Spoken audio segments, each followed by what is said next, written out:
এখান থেকে আমার সাথে যুক্ত হচ্ছেন তাদের সবাইকে আমার আন্তরিক প্রীতি, শুভেচ্ছা এবং শ্রদ্ধাপূর্ণ নমস্কার জানাচ্ছি। আজ একাদশী। আজকের পর্বটি আমরা একটু ভিন্নভাবে সাজিয়েছি এই কারণে যে আজকে যেহেতু একাদশী, একাদশীর উপর কিছু বলার চেষ্টা না করে আমরা আজকে কিছু একাদশী ভিত্তিক অনুষ্ঠান দেখব এবং তাতে একটু বৈচিত্র্যতা আসবে, এটি আমি বিশ্বাস করি। তা শুরুতেই যেহেতু আজকে একাদশী, একাদশীর সাথে তুলসীর সাথে বিশাল একটি সম্পর্ক আছে। আর একাদশী যেহেতু ভগবান বিষ্ণুকে কেন্দ্র করে আবর্তিত হয়, তাই আমরা ভগবান বিষ্ণুর উপর একটি ফিচার এবং শ্রী তুলসী রানীর উপর একটি কীর্তন দিয়েই আমাদের আজকের অনুষ্ঠান শুরু করছি। প্রথমেই তুলসী রানীর উপর যে কীর্তনটি আমরা শুনব, সে কীর্তনটি পাঠিয়েছেন নিউ জার্সি থেকে শ্রীমতী জলি দাস, এবং এই কীর্তনে অংশ নিয়েছেন তারা সপরিবারে, তার মেয়ে এবং তার ছেলে। মেয়ে গানটি করেছে এবং অন্যরা তাকে সহযোগিতা করেছে। আমরা আশা করছি আপনাদের সে অনুষ্ঠানটি ভালো লাগবে।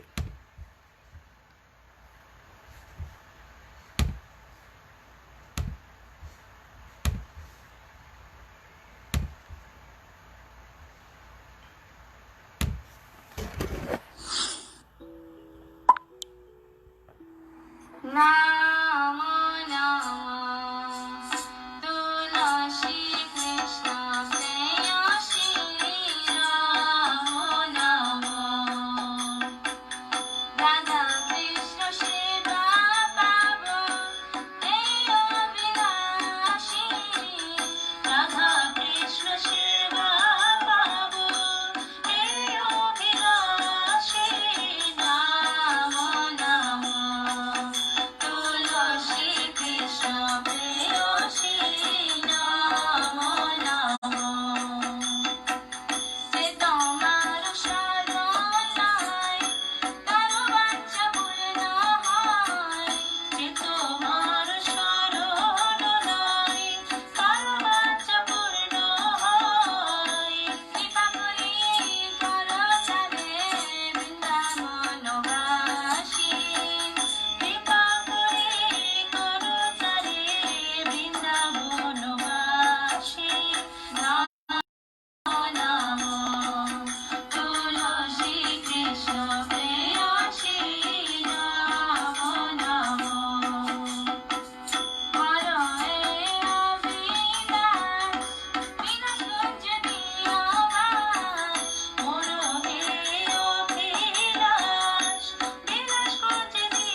নমো বৃন্দাবৈ তুলসী দেব্যৈ প্রিয়াবৈ কেশবস্য চ বিষ্ণু ভক্তি প্রদায়িন্যৈ তুলসী দেব্যৈ নমো নমঃ।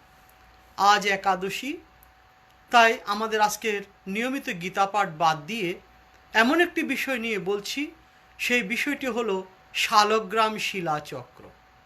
ভগবান বিষ্ণুকে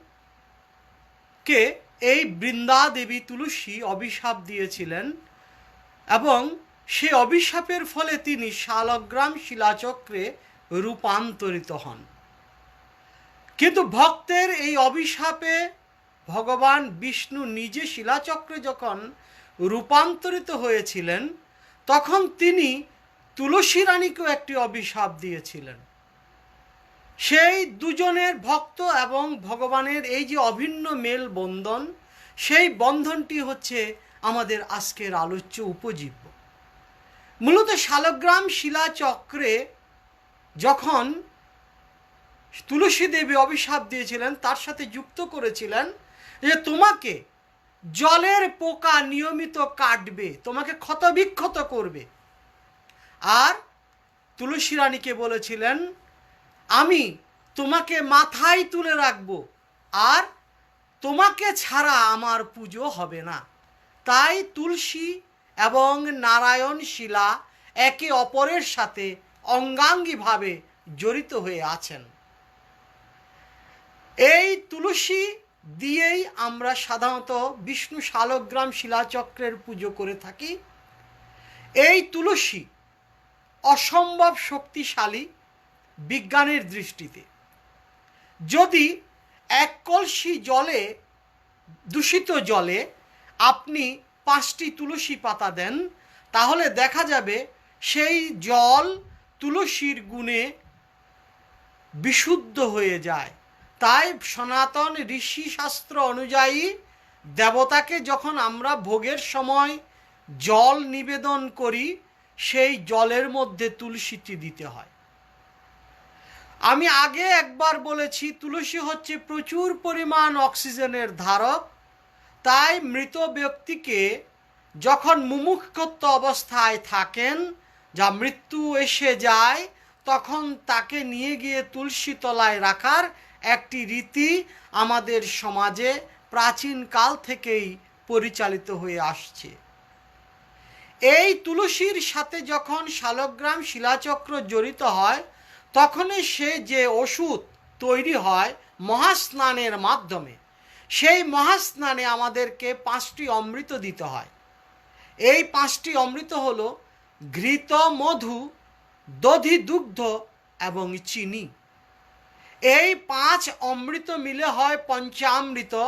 এই পঞ্চামৃত যখন শালগ্রাম শিলাচক্রের উপর দেওয়া হয়, খেয়াল করবেন সেই শালগ্রাম শিলাচক্রটি স্নান করাতে হয় তামার পাত্রে। আর এই তামার পাত্রে যখন নারায়ণ শিলাকে রাখা হয়, তার সাথে যখন পঞ্চামৃত যুক্ত হয় এবং তুলসী যুক্ত হয়, তখন সেটি হয় চরণামৃত। এবং এই চরণামৃত যদি আপনি নিয়মিত পান করেন, আপনার শরীরে কোনো রোগ আসবে না। আর এই চরণামৃত পানের মন্ত্রটি হচ্ছে খুবই সুন্দর। সেটি কি? সেই মন্ত্রটি হচ্ছে, আমরা যেটা সবসময় পুরোহিতরা বলে থাকি, না সেই মন্ত্রটি আমি একটু পরে বলছি।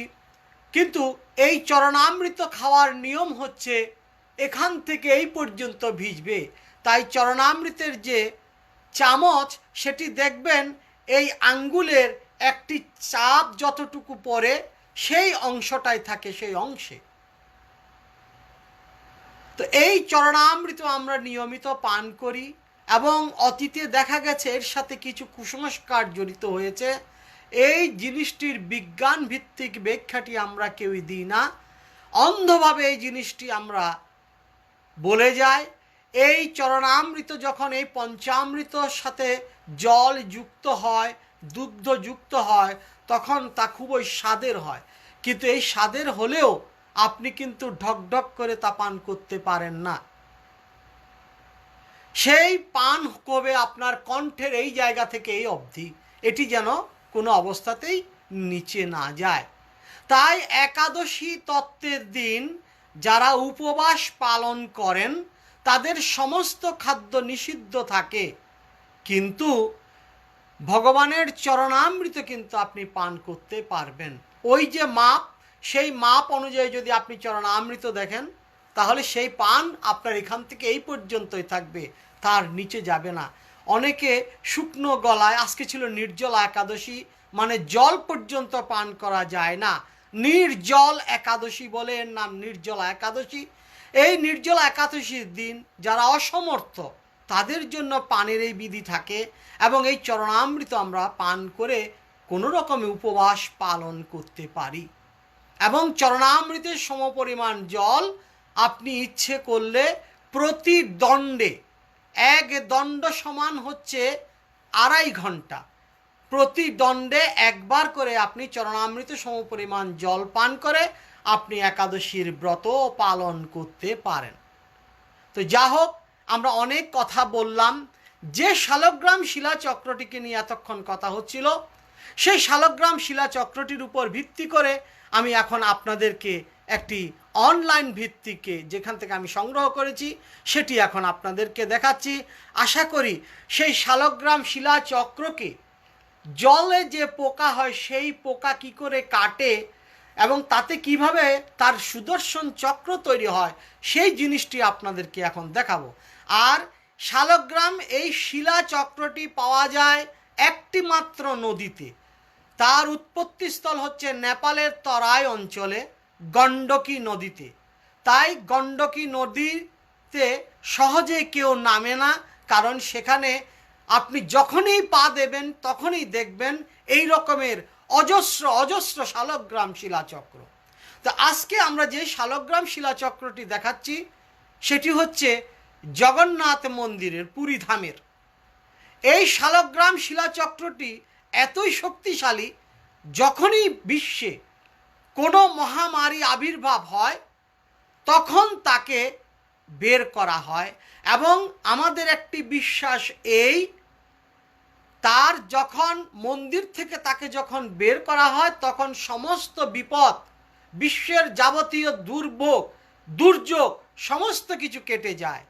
এবং আমাদের জানা ইতিহাস মতে 1920 সালে এই শালগ্রাম শিলা যখন ভারতবর্ষ সহ সারা পৃথিবীতে প্লেগ দেখা দিয়েছিল তখন একবার বের হয়েছিল। আর এইবার 2020 সালে যখন সারা বিশ্বে প্যান্ডেমিক কোভিড আক্রান্ত, তখন এই নারায়ণ শিলাটিকে বের করা হয়েছে। এবং আপনাদেরকে সেই নারায়ণ শিলা আমি অনলাইন থেকে সংগ্রহ করে আপনাদেরকে দেখাচ্ছি। দর্শন করুন এবং পুণ্যবান হন এবং তার বিষ্ণুর উদ্দেশ্যে আপনারা স্তব করতে থাকুন।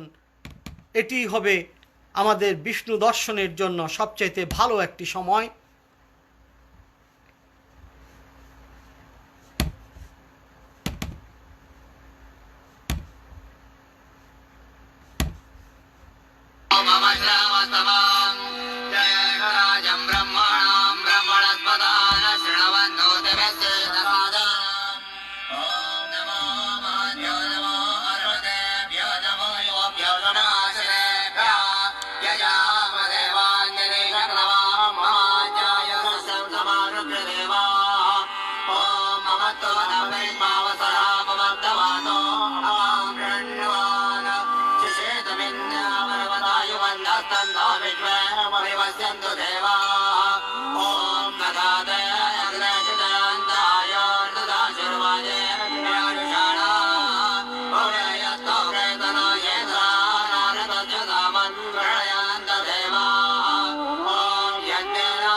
এই নারায়ণ শিলা ছাড়া কোনো মন্দিরে পুজো আর্চা আমরা কল্পনা করতে পারি না।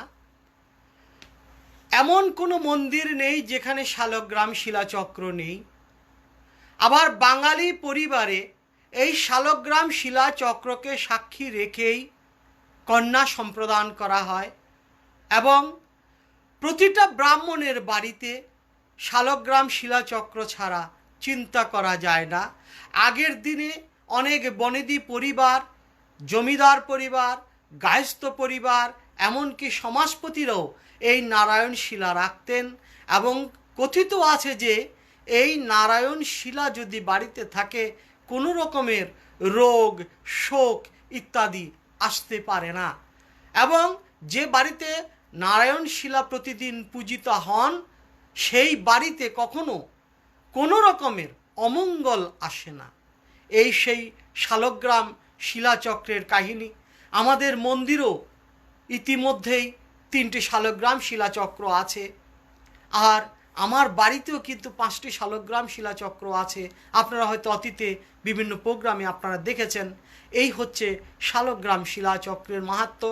আজকে যেহেতু একাদশী দিন, তাই সেই বিষ্ণুকে স্মরণ করেই আমরা আজকে একাদশীটি যথার্থভাবে পালন করলাম এবং আশা করি আপনাদের এই অনুষ্ঠানটি ভালো লেগেছে। যাই হোক, আমরা আপনাদেরকে কথা দিয়েছিলাম আজকে আমরা কোভিড পরবর্তী সময়ে আমাদের কি কি করণীয় এই বিষয়গুলি জানার চেষ্টা করছি।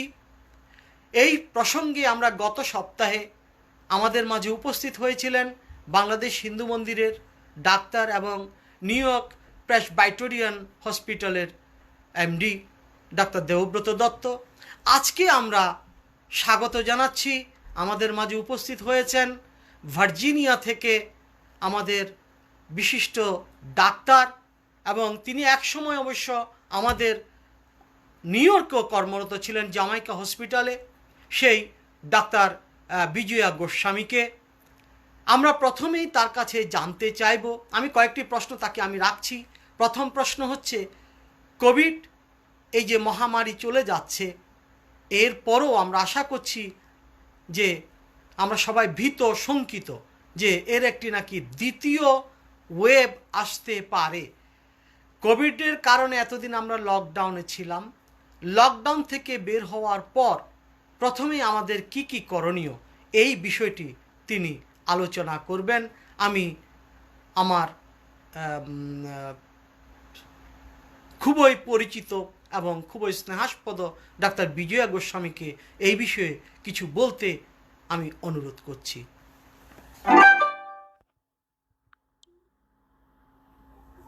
আপনি শুরু করুন। আপনার মিউট মনে হয়, মাইক মনে হয় মিউট আছে। না, ঠিক আছে। ওকে, থ্যাংক ইউ, শুরু করুন। ধন্যবাদ। নমস্কার সবাইকে। আমি প্রথমেই ধন্যবাদ জানাচ্ছি শঙ্করদাকে আমাকে এই অনুষ্ঠানে কিছু বলার সুযোগ করে দেওয়ার জন্য। আমি বিজয়া গোস্বামী, ভার্জিনিয়াতে প্রাইমারি কেয়ার ফিজিশিয়ান হিসেবে কাজ করছি এখন। তো লকডাউন উঠে যাচ্ছে, কিন্তু তার মানে এই না যে আমরা আসলে স্বাভাবিক জীবনে আবার ফিরে যেতে পারছি। স্বাভাবিক যেভাবে আমরা জীবন যাপন করতাম এই কোভিড-19 শুরু হওয়ার আগে, এখনো আমাদের পক্ষে সেই জীবনে ফিরে যাওয়াটা সম্ভব নয়। লকডাউনটা উঠে যাওয়ার একটা কারণ হচ্ছে আমাদের এসেনশিয়াল যেগুলো জীবন যাপন করার জন্য দরকার সেগুলো আমাদেরকে করতে হবে, কিন্তু আমাদেরকে খুব সাবধান থাকতে হবে যে স্ট্যান্ডার্ড প্রিকশন গুলো মেনটেন করার জন্য। এখনো পর্যন্ত কোভিড-19 এর কোনো কার্যকরী ওষুধ আবিষ্কার হয়নি, কোনো ভ্যাকসিনও এখনো পর্যন্ত আবিষ্কার হয়নি। সো আমাদেরকে যেটা করতে হবে সেটা হচ্ছে নিজেদের শরীর স্বাস্থ্যের দিকে খেয়াল রাখা এবং WHO বা CDC গাইডলাইন অনুযায়ী যে স্ট্যান্ডার্ড প্রিকশন গুলো বলা আছে সেগুলো খুব সচেতন ভাবে মেনটেন করা। তা প্রথমেই যেটা অবশ্যই দরকার সেটা হচ্ছে মাস্ক। যখনই বাইরে যাব, যদি বিশেষ করে কোনো সোশ্যাল জায়গা যেখানে গ্রোসারি বা এরকম পাবলিক গ্যাদারিং যেখানে হতে পারে, mask is a must in those places. আর যদি এরকম কোনো জায়গায় যাই যেখানে আমাদের কোনো কিছু টাচ করতে হবে, আমরা যদি গ্লাভস পরতে পারি, that is another precaution we can take, সেটা বেটার। আর এরপরে কোনো কিছু টাচ করার পরে আমার নিজের বডি টাচ করার আগে অথবা আমার নিজের পার্স বা যে কোনো কিছু টাচ করার আগে আমরা হ্যান্ড স্যানিটাইজার ইউজ করা। বাইরে থেকে ফিরে এসে সবার প্রথমে আমাদেরকে যেটা করতে হবে সেটা হচ্ছে হ্যান্ড ওয়াশ করে ফেলা, খুব ভালোভাবে সাবান দিয়ে হাত ধুয়ে ফেলা এবং তারপর কোনো কিছু ধরা। সবচেয়ে বেস্ট যেটা আমরা করতে পারি সেটা হচ্ছে শাওয়ার করে ফেলা। যদি বাইরে বেশিক্ষণ থাকি, বাড়িতে এসে প্রথমেই শাওয়ার করে ফেলা, that can be the best way we can take precaution. আরেকটা প্রিকশন আমরা মেনটেন করতে পারি, যেটা হলো বাড়িতে আমাদের ডোর নব অথবা লাইট সুইচ, যে জিনিসগুলোতে অনেক বেশি আমাদের সবার হাত লাগে, সেই জায়গাগুলো থেকে অনেক সময় জার্ম ট্রান্সমিট হতে পারে from one person to another. তো ওই জায়গাগুলোকে আমরা যদি প্রতিদিন বা অ্যাটলিস্ট এভরি আদার ডে আমরা কোনো ডিসইনফেক্টেন্ট ওয়াইপ দিয়ে মুছে ফেলতে পারি, সেটা আরেকটা ওয়ে আমরা প্রিকশন মেনটেন করতে পারি। ফ্রিকুয়েন্ট ক্লোদিংস, যে জিনিসগুলো আমরা বাইরে কাজে পড়ে যাই, সেগুলোকে ওয়াশ করে ফেলা, যে এই জিনিসগুলো করে আমরা আমাদের প্রিকশন গুলো মেনটেন করতে পারি এবং চেষ্টা করতে পারি যতটুকু অ্যাভয়েড করা যায়। আমরা তো সম্পূর্ণ একেবারে নিজেদেরকে বাড়িতে সবসময় ধরে রাখতে পারবো না। তো যখনই আমরা কোনো জায়গায় যাব, সেরকম আগে থেকে প্ল্যান করে যাব যে এইভাবে আমি নিজেকে প্রিকশন গুলো মেনটেন করব। খুব চেষ্টা করব যেন 6 ফিট ডিস্টেন্সটা বজায় রাখি মানুষের সাথে, আর এই হ্যান্ড হাইজিন যেগুলো আমি বললাম এগুলো মেনটেন করব। সেকেন্ড ওয়েভের কথা যেটা বললেন সেটা খুবই খুবই সম্ভাব্য, বিকজ লকডাউন যখন উঠে যাচ্ছে তখন আমাদের এক্সপোজারের মাত্রাটা অনেক বেশি বেড়ে যাবে। আমরা এখনো জানি না আসলে কি হতে যাচ্ছে বা কি কি পরিমাণ হবে, কিন্তু যেটা ধারণা করা হচ্ছে যেহেতু এখন সবাই এক্সপোজড হবে একে অন্যের প্রতি, তখন আরেকটা বড় রকমের ওয়েভ হওয়ার আশঙ্কা সবাই আমরা করছি। আপনার কাছে আমার আরেকটি প্রশ্ন থাকবে, আমরা সবাই কিন্তু এখানে কর্মজীবী, দেখা যাচ্ছে স্বামী স্ত্রী দুজনেই কর্ম যাচ্ছেন, তাদের শিশু ঘরে থাকে, আবার অনেক ঘর দেখা যায় সেখানে বয়স্ক লোকও আছে। এই অবস্থায় বাইরে থেকে এসে আমরা কি করে নিজেদেরকে নিয়ন্ত্রণে রাখতে পারি এবং অপরের নিরাপত্তাটা আমরা রক্ষা করতে পারি, সেই বিষয়ে একটু আলোকপাত করবেন। আমি আমার নিজের এক্সপিরিয়েন্স থেকে বলতে পারি, আমার বাড়িতে এবং বাচ্চা বোথ এজের লোকজন আছে। সো আমরা যেটা চেষ্টা করি, আমরা দুজনেই হেলথ কেয়ারে কাজ করছি। সো আমি এবং আমার স্বামী দুজনেই আমরা হেলথ কেয়ারে কাজ করছি। সো আমরা বাইরে থেকে এসে সবার প্রথমেই যে কাজটা করি, আমরা বাইরে হাতটা ওয়াশ করে ফেলি। বিফোর উই টাচ ইভেন ডোর নব, আমরা বাইরে হাতটা ওয়াশ করে ফেলি। আমরা কাজ থেকে আসার আগেই কাজে আমি আমার,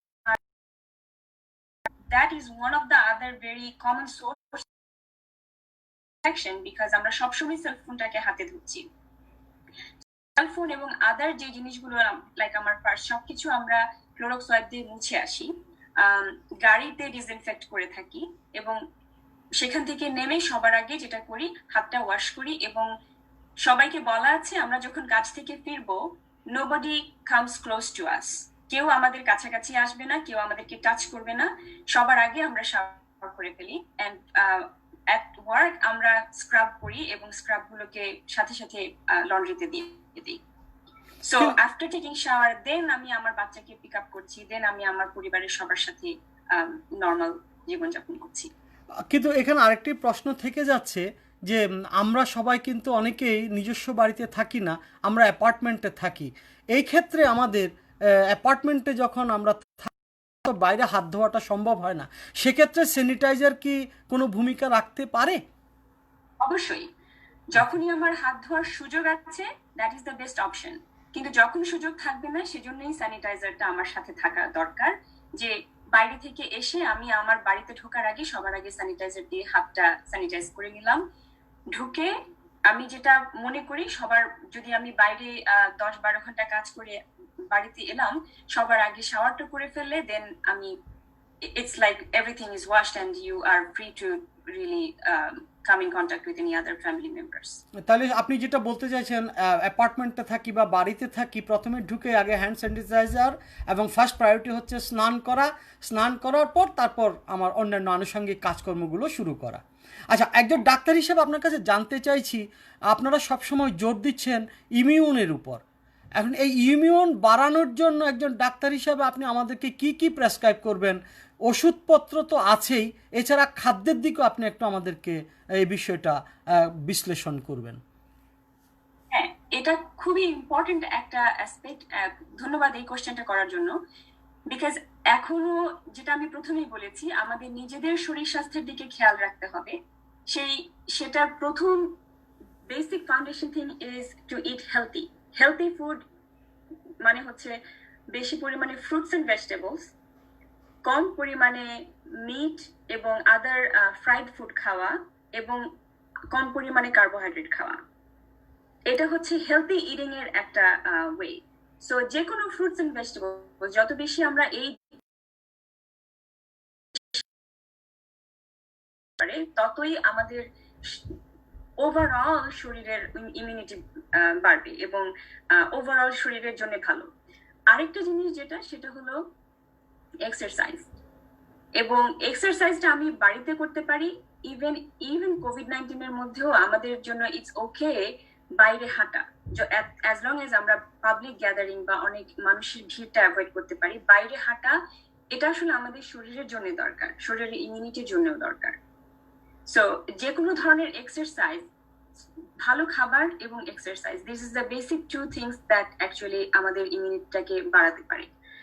আর ওষুধের মধ্যে আসলে আমি যদি এই জিনিসগুলো মেনটেন করি, দেন আমাদের সাপ্লিমেন্ট আসলে তেমন কিছু লাগার কথা নয়। তারপরও আমরা যেটা বলি vitamin C is immune booster.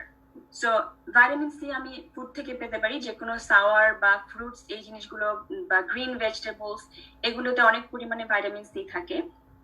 কিন্তু আমাদের খাবারের যে প্রিপারেশন আমরা করি, কুকিং করি, তাতে পারে। তো সেক্ষেত্রে আমরা বাজারে যে সাপ্লিমেন্টাল ভাইটামিন সি গুলো পাওয়া যায়, সেগুলো আমরা 500 to 1000 মিলিগ্রাম পার ডে, অথবা কেউ কেউ আর অনেক বেশিও নেয়, যতটুকু টলারেট করতে পারে সেরকম আমরা নিতে পারি।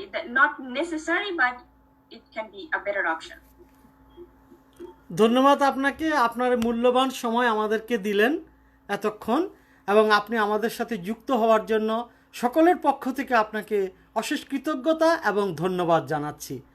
আশা করি আপনার এই উপদেশ আমার যারা দর্শক তাদের খুবই উপকারে আসবে, এবং আপনার এই উপদেশ দ্বারা যদি তারা উপকৃত হয়, সেখানে আপনাকে অবশ্যই ধন্যবাদ দেব আবারও।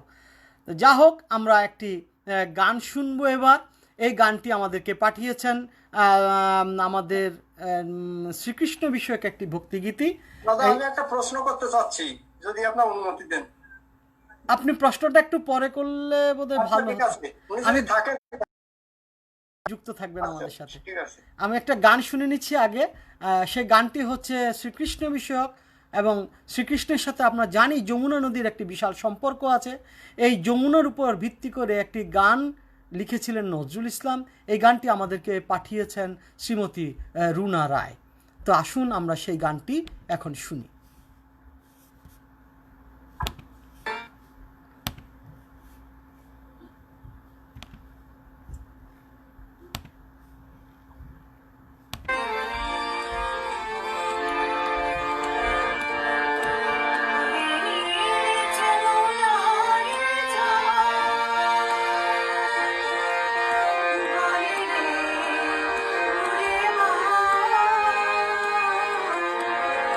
Oh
মূলত আমাদের জানা হলো কোভিড পরবর্তী অবস্থানটি।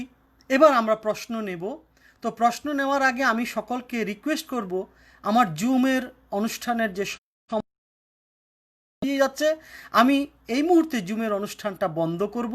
আপনারা আবার একই আইডি একই পাসওয়ার্ড দিয়ে আবার যুক্ত হন এবং ডাক্তার বিজয়া আপনাদের সমস্ত প্রশ্নের উত্তর দেবেন। আপনারাও মানসিকভাবে প্রস্তুতি নিয়ে নিন কী কী প্রশ্ন করবেন তাকে। তা আমরা আবারও তাকে ফ্লোর দেব। ততক্ষণ আমরা এই অনুষ্ঠানের অর্থাৎ প্রথম পর্বের অনুষ্ঠানটি এখানেই শেষ ঘোষণা করছি।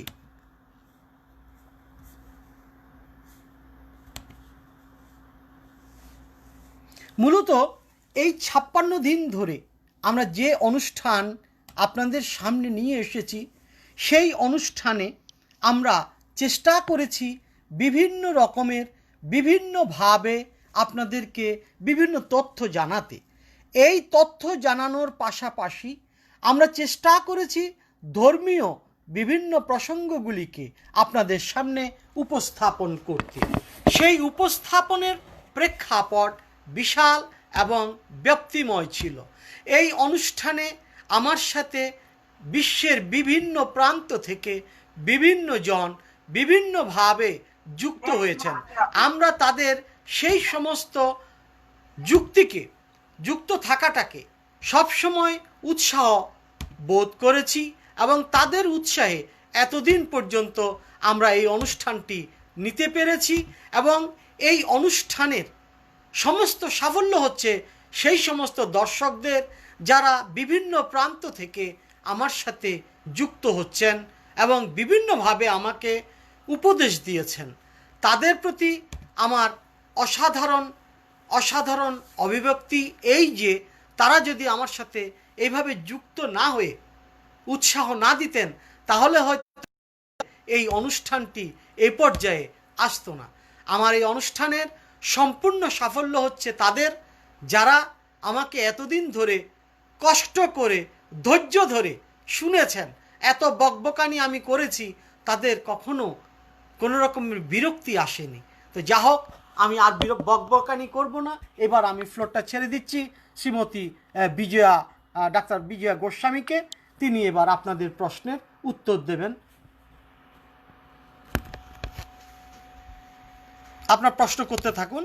আপনি সুশান্ত দা, আপনি প্রথমে প্রশ্ন করুন। দাদা নমস্কার। আপনাকে একটা ব্যতিক্রম ধর্মীয় অনুষ্ঠান আমাদের একটু উপহার দেওয়ার জন্য এবং সাথে সাথে আজকে অনুষ্ঠানের আমাদের নতুন অতিথি বলবো কি জানি না, ডাক্তার বিজয়া দেবীকে প্রণাম জানাচ্ছি। আজকে উনি আমাদেরকে সম্পূর্ণ নতুন কিছু না হলেও পুরোনো জিনিসই আবার কিছু আমাদেরকে স্মরণ করাই দিয়েছেন। এবং আর একটা জিনিস সম্পর্কে আমার একটুখানি আমি খুব একটা জানি না। সে জিনিসটা হচ্ছে, আমরা বাজার থেকে যখন কোনো জিনিসপত্র কিনে নিয়ে আসি বিভিন্ন গ্রোসারি থেকে, সেখানে কোন জিনিসটা কে টাচ করে গেল এইটা তো আমি ঠিক জানছি না, আর কোনটায় জীবাণু আছে এটাও আমি জানছি না। আমি যখন বাজার থেকে সেই জিনিসটা কিনে আনলাম তাতে তো জীবাণু থাকতে পারে। এখন এই জিনিসটা কিভাবে আমরা মানে আর কি পরিশোধন করতে পারি, ওনার কাছে আমার এক প্রশ্ন। ধন্যবাদ আপনাকে। হ্যাঁ, এটা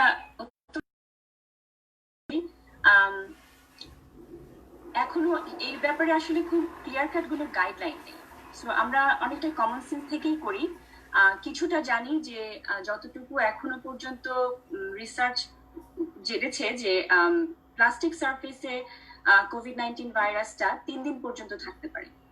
সো যেটা করতে পারেন, প্লাস্টিক ব্যাগটাকে আগে থেকেই সেপারেট করে প্লাস্টিক ব্যাগ থেকে সবকিছু নিয়ে প্লাস্টিক ব্যাগটাকে আপনি কোনো একটা জায়গায় জাস্ট আলাদা কোনো রেখে দিতে পারেন, because most of the time আমরা প্লাস্টিক ব্যাগগুলো রিইউজ করি।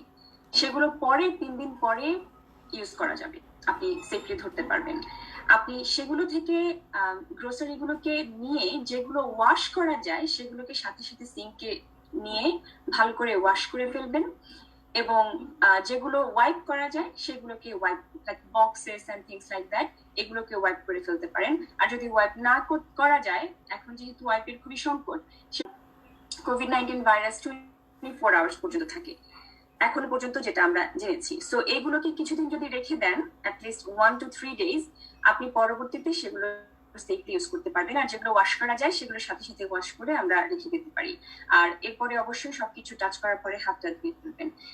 এখনো পর্যন্ত আমাদের আমরা কোনো এভিডেন্স এখনো আসেনি যে ফুড সোর্স থেকে কোভিড-19 ভাইরাসটা ট্রান্সমিট হয়েছে।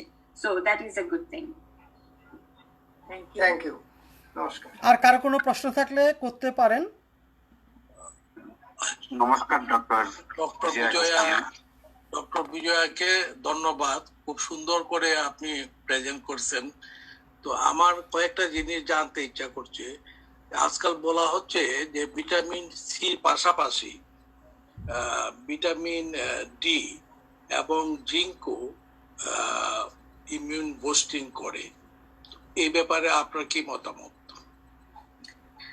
এগুলো তো এখনো, নমস্কার মামা, এগুলো এখনো অবশ্যই ভাইটামিন ডি এখনো অনেক অনেক কন্ট্রোভার্সিয়াল রিসার্চ আছে, এখনো ওয়েল এস্টাবলিশড গাইডলাইন নেই যে ভাইটামিন ডি এতটুকু মাত্রায় থাকলে ইমিউনিটি বুস্ট আপ হবে কিংবা কম থাকলে হবে না। এখনো এই গাইডলাইন, একটা সময় ছিল আমরা খুব এনকারেজ করতাম বেশি ভিটামিন ডি খাওয়ার জন্য, ভিটামিন ডি টেস্ট করে দেখতাম, কিন্তু গাইডলাইন এখন সেটা চেঞ্জ করে ফেলেছে, because they are saying that there is not a direct correlation.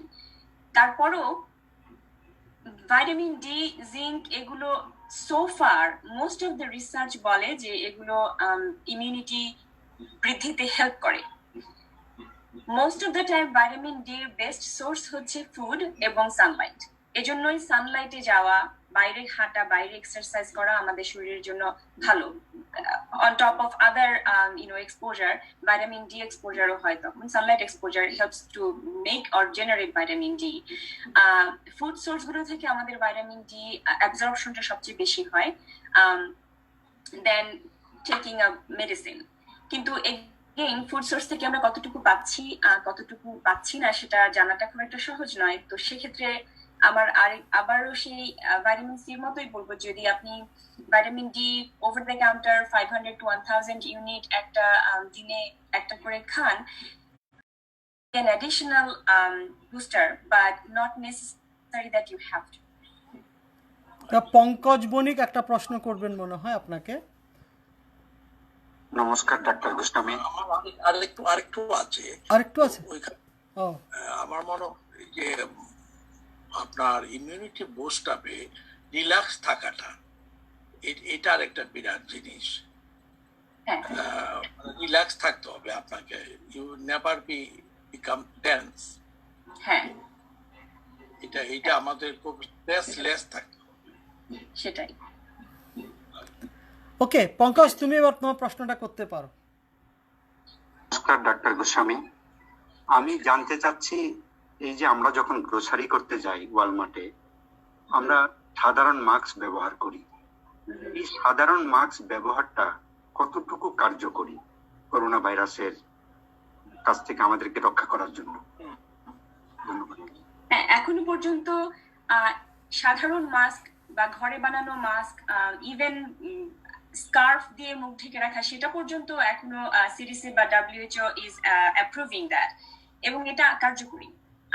যদি এমন কোনো N95 মাস্কটা শুধুমাত্র দরকার হয় যখন ডাক্তাররা এমন কোনো প্রসিডিউর করে যেখানে অনেক বেশি পরিমাণে অ্যারোসল তৈরি হবে, লাইক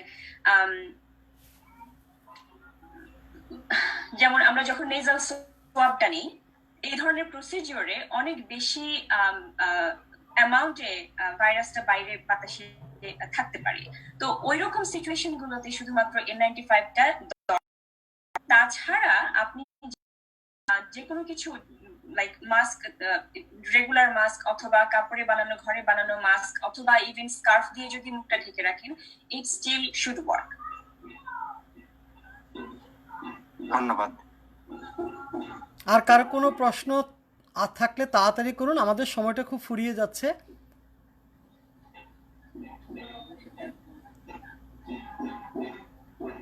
আশা করি আর কারো কোনো প্রশ্ন নেই, তবে সবাই যুক্ত থাকবেন। এবার আমাদের কাছে একটি রাম ভজন পাঠিয়েছেন সুদূর মুম্বাই থেকে তার কয়েকদিন আগে আমরা তার একটি গান শুনেছিলাম, সেই শ্রেয়া আইচ চক্রবর্তী।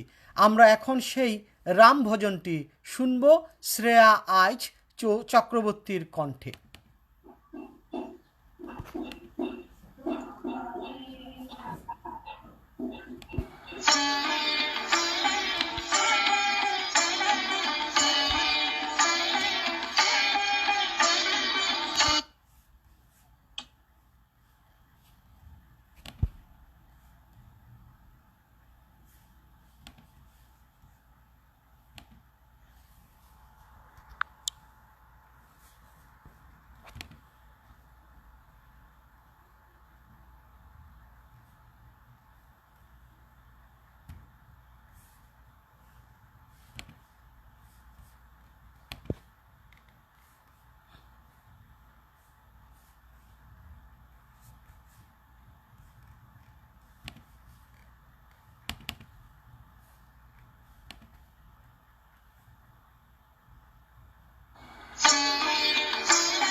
चलत रामचंद्र बाजत पैजनिया, ठुमक चलत रामचंद्र बाजत पैजनिया, ठुमक चलत रामचंद्र।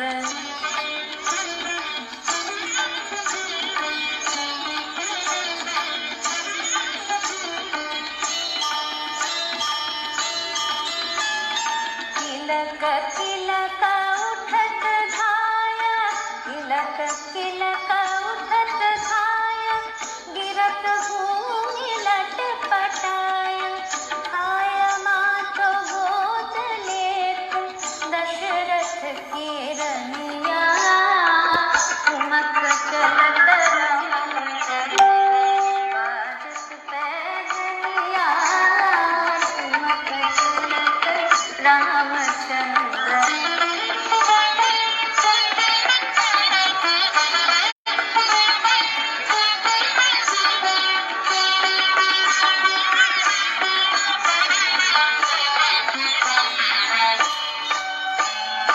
अंचल रजंग झारी, अंचल रजंग झारी, विविध भांति सो दुलारी, विविध भांति सो दुलारी, तन मन धन वारी बारी, तन मन धन वारी बारी, तन मन धन वारी बारी, कहत मृदु वचनिया, ठुमक चलत रामचंद्र बाजत पैजनिया, ठुमक चलत रामचंद्र।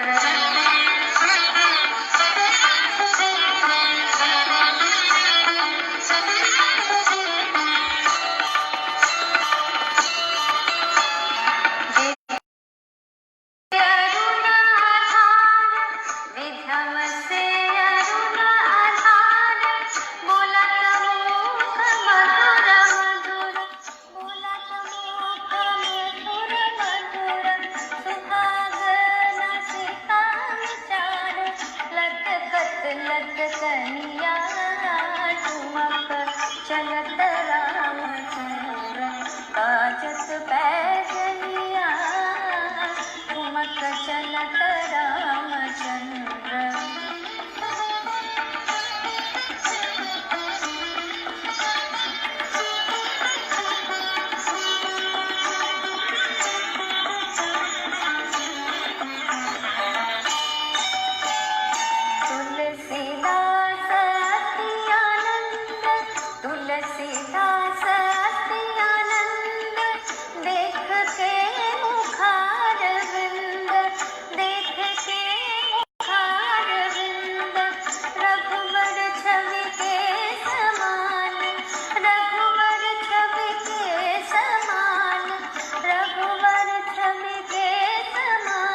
चलत रामचंद्र बाजत पैजनिया ठुमक चलत रामचंद्र।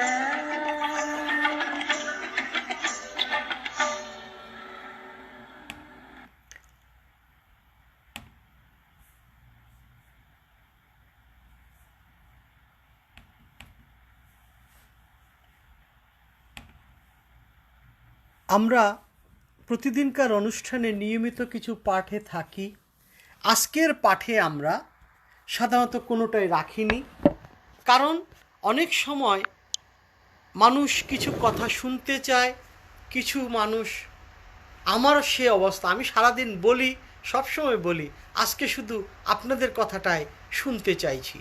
তাই আমি আপনাদের কাছে বারবার অনুরোধ করি, আপনাদের যদি কিছু শোনার থাকে, কিছু জানতে চান, আমাকে প্রশ্ন করবেন। এই প্রশ্ন করলে আমি আপনাদের প্রশ্নের উত্তরটি দেব। তো যা হোক, আজকে খুব সংক্ষিপ্তভাবে ভাগবতের সেই অংশটি আবার শুরু করব।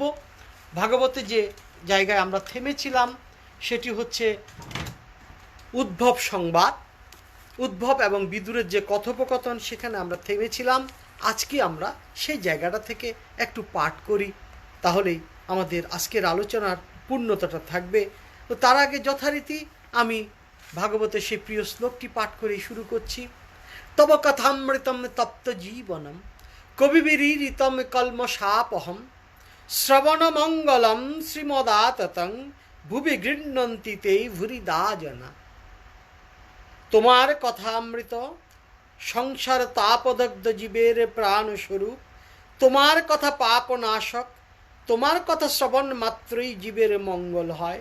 তাই ব্রহ্মাদি তত্ত্বদর্শীরা তোমার কথাকেই সর্বোৎকৃষ্ট বলে বর্ণনা করেছেন। পৃথিবীতে যারা তোমার কথা কীর্তন করেন তারা নিশ্চয়ই পূর্বজন্মে বহু দান করেছিলেন। সেই সুকৃতির ফলেই তোমার কথা কীর্তনে তাদের রুচি হয়। রুচি হচ্ছে বড় জিনিস। আপনার যদি রুচি না থাকে তাহলে কোনো খাবার আপনার মুখে রোচবে না। ঠিক প্রতিটা জিনিসের ক্ষেত্রেই এই রুচি শব্দটি বিশালভাবে প্রযোজ্য। কেন প্রযোজ্য? আপনার যে জিনিসে রুচি নেই সে জিনিস কোনো দিন আপনার কাছে ভালো লাগবে না, তা হবে তিক্ততা। এবং এই তিক্ততা থেকে আমরা কেউই বেরোতে পারি না।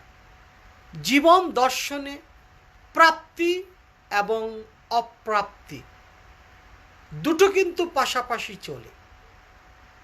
যখন প্রাপ্তি যোগ হয় তখন খুব সুখী হই, আনন্দিত হই।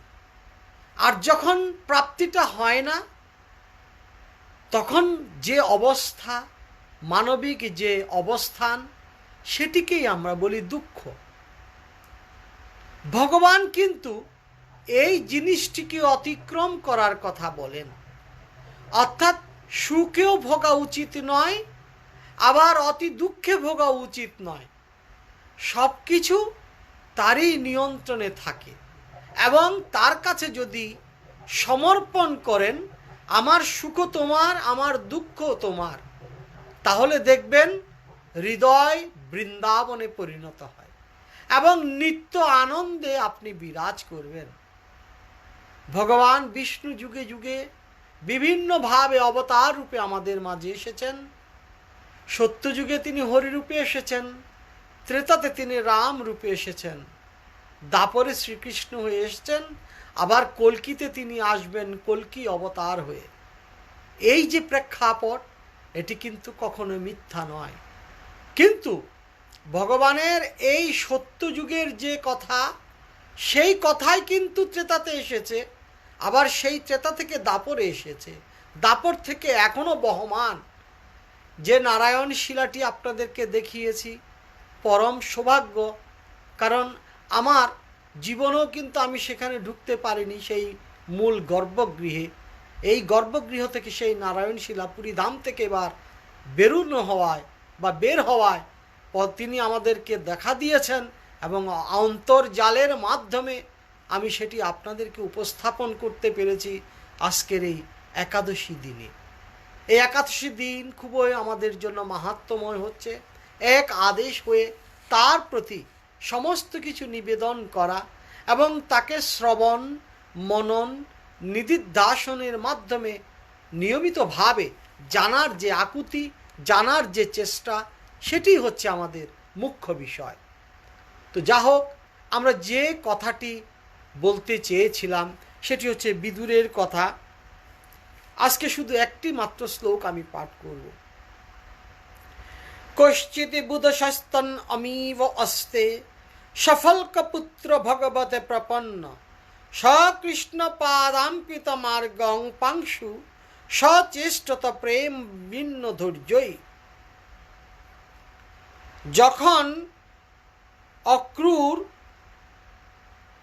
যখন কংস কর্তৃক প্রেরিত সফলক নামক দস্যু দ্বারা আক্রান্ত হন, সেই সময় কৃষ্ণ বলরামকে মথুরায় আনবার জন্য নন্দগ্রামে যাচ্ছিলেন।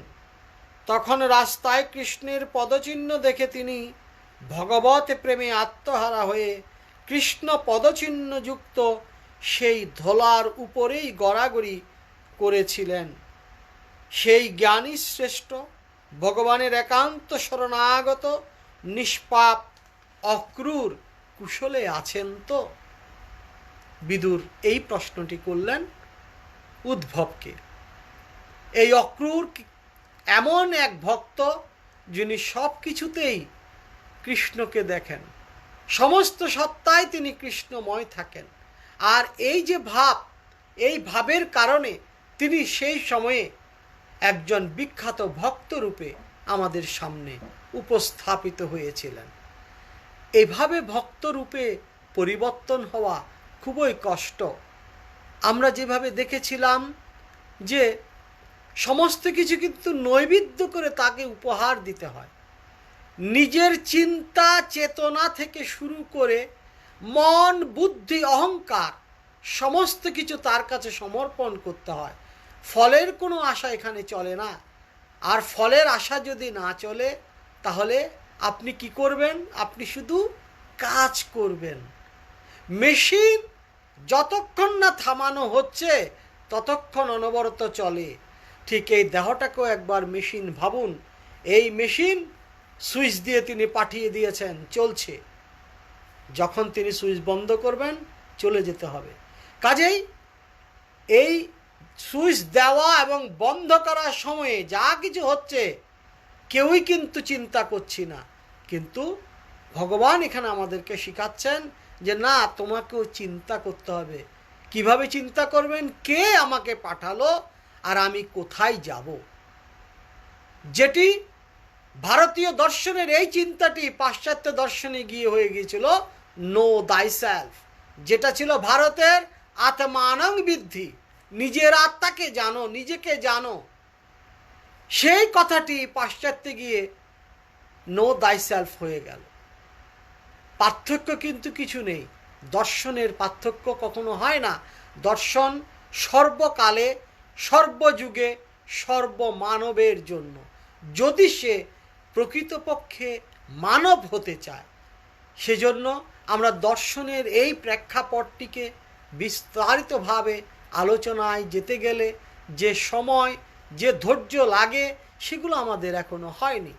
তাই গতকাল বলেছিলাম গীতার কথায় যে আপনাকে তৈরি হতে হবে। শ্রবণের মাধ্যমে, চেষ্টার মাধ্যমে আপনি তৈরি হবেন। এর সাথে বায়ুকে নিয়ন্ত্রণ করতে হবে, তাহলে আপনার ধৈর্য আসবে। আপনি ঘন্টার পর ঘন্টা একই আসনে বসে থাকতে হবে, কিন্তু সেটা তো আপনার পক্ষে এখন সম্ভব নয়, কারণ আপনার সে অভ্যেস নেই। আপনাকে অভ্যাস করতে হবে। তাই গীতায় আমাদেরকে ভগবান অভ্যাস যোগের কথা বলেছেন। এই অভ্যাস যোগের মধ্যে আসন থেকে শুরু করে প্রাণের বায়ু থেকে শুরু করে সমস্ত কিছু নিয়ে আলোচনা করেছেন। এমন কোনো প্রসঙ্গ নেই যা নিয়ে তিনি আলোচনা করেননি। তাই আমাদের মধ্যে এই হৃদয়টাকে পুজোর মতো করে থালিতে নৈবেদ্য রূপে বারবার সাজিয়ে দেব তাকে। সেই প্রত্যাশায়, সেই প্রচেষ্টায় আমরা নিত্য চেষ্টা করে যাব, এবং এই চেষ্টায় আমার বিশ্বাস আমরা একদিন না একদিন সফল হবই হব। কারণ মানুষের অসাধ্য কিছুই নেই, আর ভগবানের অদেয় কিছু নেই। তিনি যদি দয়া করেন আপনি সব কিছু পাবেন। সুতরাং আমাদের প্রথমেই তাকে আগে নিবেদন করি একটি গান। এই গানটি আমাদেরকে পাঠিয়েছেন শ্রীমতী ইরামণি দেবী।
আমরা তার গানই গাইব, এবং সে গান গাইতে গেলে নিজেকে জাগাতে হবে।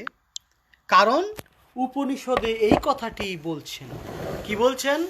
উত্তিষ্ঠত প্রাপ্য জাগ্রত বরান নিবৌধতা। উঠো, জাগো আর জাগাও। তাই আমাদের আত্মায় তার বসতি যেন হয়, নিজের আত্মাকে জাগাতে হবে। এবং এই আত্মাকে জাগাতে গেলে তাকে জানতে হবে, তাকে বুঝতে হবে। এবং তাকে জানা বোঝার জন্য প্রথমে যেটি দরকার সেটি হচ্ছে এই দেহকে জানা। এই দেহকে জানতে গেলে দেহের বিভিন্ন খুঁটিনাটি বিষয় সম্পর্কে অবগত হতে হয়। গুরু এই সময় সহায়ক, এবং মাস্টার মশাই যেমন আমাদেরকে বিদ্যা দান করেন, তেমনি গুরু আমাদের সেই অধ্যাত্মবিদ্যাটি দান করেন, এবং সেই অধ্যাত্মবিদ্যায় নিজেদেরকে বলীয়ান করে তার গান আমাদেরকে গেয়ে যেতে হবে। তিনি আমাদের মধ্যে সেই ভাব যেন জাগ্রত করেন।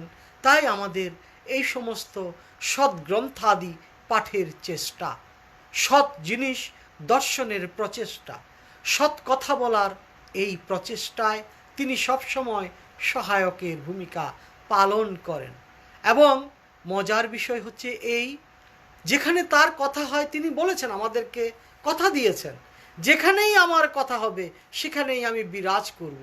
এবং আপনার ঘরটি সুন্দর সুগন্ধময় করতে গেলে ভাগবত কথা আস্বাদন ছাড়া আর কোনো গতি নেই। তাই যখনই সময় পাবেন ভাগবত রসাস্বাদন করবেন, ভাগবত কথা শ্রবণ করবেন। নিদেন পক্ষে সেটিও যদি সম্ভব না হয়, ভগবান মাস্টারমশাই আমাদেরকে বলেছেন অধ্যায় মানে স্বাধ্যায় করতে বলেছেন। নিজে নিজে পাঠ করবেন, নিজে নিজে অধ্যয়ন করবেন, তাতে আপনার ভেতর যথেষ্ট রকমের শক্তি সঞ্চারিত হবে। এবং আমার অল্প দিনের অভিজ্ঞতা থেকে বলছি, আমার বয়স কিন্তু বেশি হয়নি, তারপরেও আমি বলছি, আমি প্রতিদিন যে গীতা পাঠ করি, এক এক দিন এক এক রকমের অর্থ হয়। অথচ এই 700 শ্লোক আমার জীবনে অনেকবার, অনেক দিন, অনেক, এমনকি পুরো অধ্যায় অনেকবার পাঠ করেছি। এক এক সময় এক এক রকমের অর্থবোধ হয়। এটি হচ্ছে স্বাধ্যায়ের গুণ। এবং এই যে বিশাল সমুদ্র কথা, এই সমুদ্র থেকে আপনি কত জল খাবেন? আপনার জীবদ্দশায় কতটুকু জল আপনি নিতে পারেন? অনন্ত কোটি শব্দ শাস্ত্র বলছে। তাহলে অনন্ত অপার এই অখিল শাস্ত্র থেকে আপনি কতটুকু পান করবেন? আপনার জীবন সীমিত। তাই যখনই সুযোগ পাবেন নিজে স্বাধ্যায় করবেন, যেভাবে পারেন সেভাবে স্বাধ্যায় করবেন। কারণ মানুষের মৃত্যু হচ্ছে কেশের অগ্রভাগে। কেশ যেমন কেটে দিলে আপনি টেরই পান না। নরসুন্দর আমাদেরকে সুন্দরভাবে চুল কেটে দেয়, কিন্তু কোনো ব্যথাও লাগে না, কিচ্ছু লাগে না। ঠিক একইভাবে মৃত্যু আমাদের ওখানে দাঁড়িয়ে আছে, যে কোনো মুহূর্তেই সংযোগ বিচ্ছিন্ন হয়ে যেতে পারে। আর সংযোগ বিচ্ছিন্ন হলে তখন কিছু করার থাকবে না, হয় আমাকে আবার ফিরতে হবে, নয়তো তার সাথে মুক্ত হতে হবে। তাহলে যেটাই হোক, আমরা যেন আর বারবার আসতে না হয়, মুক্তির কৃপায় যেন আমরা চলতে পারি। পরিশেষে আজকেও একটি দেহতত্ত্বের গান যন্ত্রসঙ্গীতে শুনব, বাঁশির ভেতর দিয়ে। এবং এটি পাঠিয়েছেন জামাইকা থেকে আমাদেরই আরেক ভক্ত শ্রী নারায়ণ বর্মন। আশা করি আপনাদের তা ভালো লাগবে।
কুল, মান, বংশ, গৌরব এসব নিয়ে আমরা সবসময় ব্যস্ত থাকি, কিন্তু যখন মানুষ ভগবানের জন্য পাগল হয়, তাকে পেতে চেষ্টা করে, তখন এই কুল, মান, বংশ, জাত সব চলে যায়।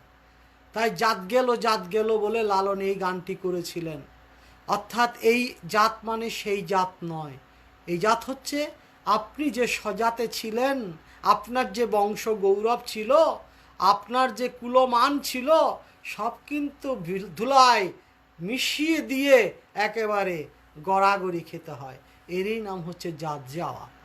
লালনের এই আধ্যাত্মিক ভাব আমাদের মধ্যে জাগ্রত হোক এবং আমাদের অনুষ্ঠান এখানেই আমরা শেষ করব। আপনারা এতক্ষণ আমাদের সাথে যুক্ত থাকার জন্য অশেষভাবে ধন্যবাদ জানাচ্ছি এবং কৃতজ্ঞতা প্রকাশ করছি। একই সাথে আগামীতে আপনারা সংযুক্ত